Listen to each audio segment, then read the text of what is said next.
conscious of being surrounded by the wall of the great unknown, and at the same time believes that he can get through it. But he cannot imagine, or if he can, then only vaguely, what lies behind this wall, and among all the insoluble problems with which he is surrounded by. Two occupy a special position: the problem of the invisible world and the problem of death.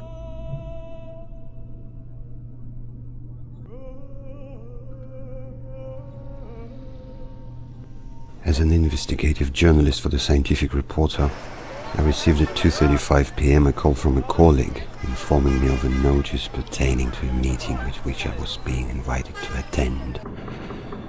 A woman who, it was claimed, had psychic abilities.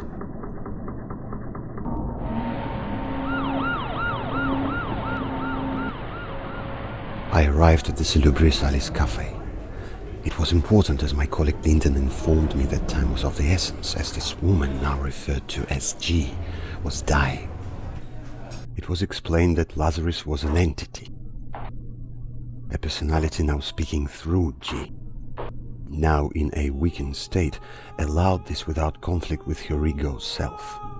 The program was: Lazurus would speak, and after we would ask questions.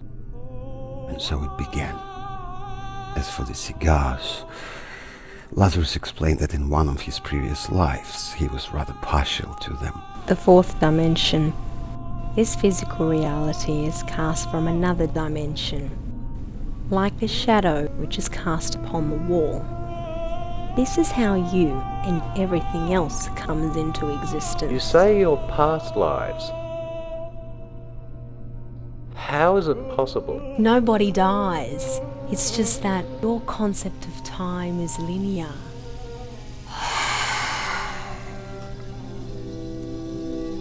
Now draw me a line and put it into the universe. A line to the end of an infinite universe has no end, indeed has no beginning. Draw me a circle.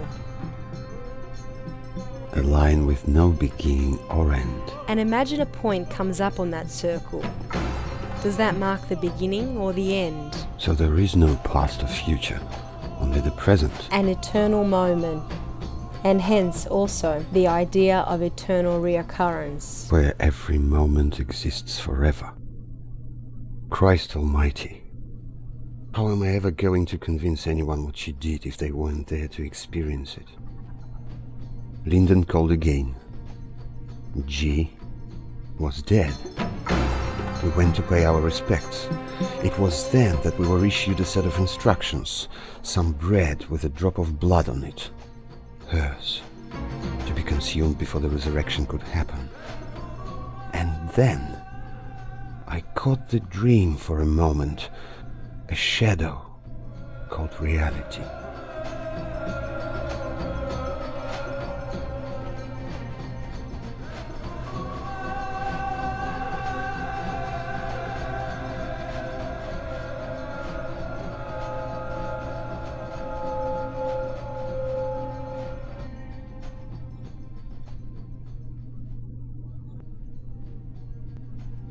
Christ Almighty, how am I ever going to convince anyone what she did if they weren't there to experience it? I've said that before. Déjà vu, a moment of self-remembering when you think you've been here before, because you have been here before. A dream I remembered in understanding revelations. My dream, not the book of just mine. The circle had already begun. A new dual reality where my past is nowhere in order, and it is being present in that, where I see my future. Lyndon had told me we had been summoned for one last supper. We were told Lazurus was the bridge, or connection, that the blood was necessary as it contained remnants of the psychic makeup of Lazurus. A handle on which to familiarize yourself with, for this reality, this talk.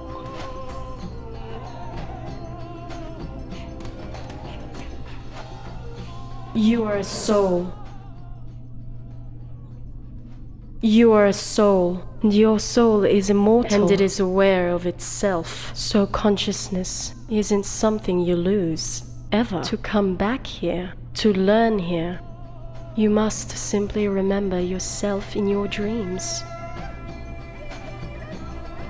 For this is the hardest thing to do, as time is the furthest distance between 2 points. So to traverse this time so seemingly infinite, you must simply remember yourself in your dreams. To remember yourself in your dreams, first you must remember you dreamt. Remember that